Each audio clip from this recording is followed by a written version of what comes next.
चंद्रपूर जिल्ह्यातल्या 11 पैकी बहुतांश नगर परिषदा भाजपच्या हातून निसटल्या। यातून माजी मंत्री सुधीर मुनगंटीवार यांनी भाजपला घरचा आहेर दिलाय।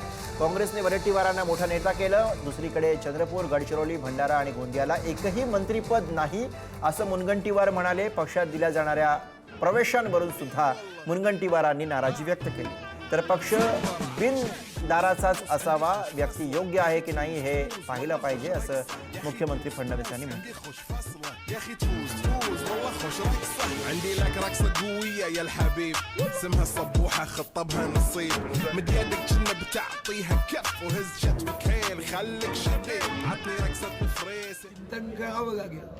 काँग्रेसनी वडेट्टीवार साहेबांना महाराष्ट्राचा नेता केलं आणि दुसरीकडे चंद्रपूर, गडचिरोली, भंडारा, गोंदियाला एकही मंत्रीपद म्हणजे मला तर दिलंच नाही, पण कोणालाही मंत्रीपद दिलेलं नाही। आणि ज्या पद्धतीने आम्ही दरवाजे उघडून बाहेरच्यांना प्रवेश देतोय याचा परिणाम हा मतदारांवर नक्कीच होणार आहे। आणि विजय झाला तर माजायचं नाही, पराभव झाला तर गाजायचं नाही। मतदारांनी कॉल दिला की आमच्यापेक्षा जास्त विकास हे जर काँग्रेसचे लोक करू शकत असतील तर निश्चितपणे स्वागत केलं पाहिजे। चंद्रपूरला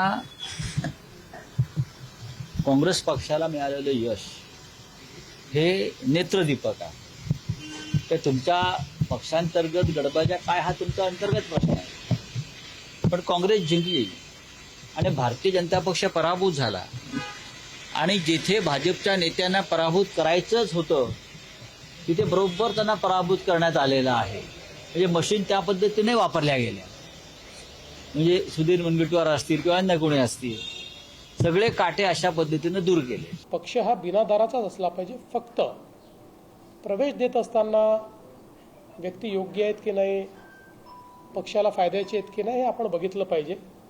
त्यामुळे मला असं वाटतं की आज समजा पक्षाने काही प्रवेश दिले असतील तर त्याचा फायदाच झालेला आहे। संपूर्ण महाराष्ट्रामध्ये हा जो काही विजय आपल्याला मिळालेला आहे, पण समजा जर सुधीर भाऊंना कुठली ताकद कमी पडली असेल तर त्याची भरपाई ही आता महानगरपालिकेच्या निवडणुकीत आम्ही देऊ। पूर्ण ताकद देऊन चंद्रपूरची महानगरपालिका आम्ही निवडून आणू।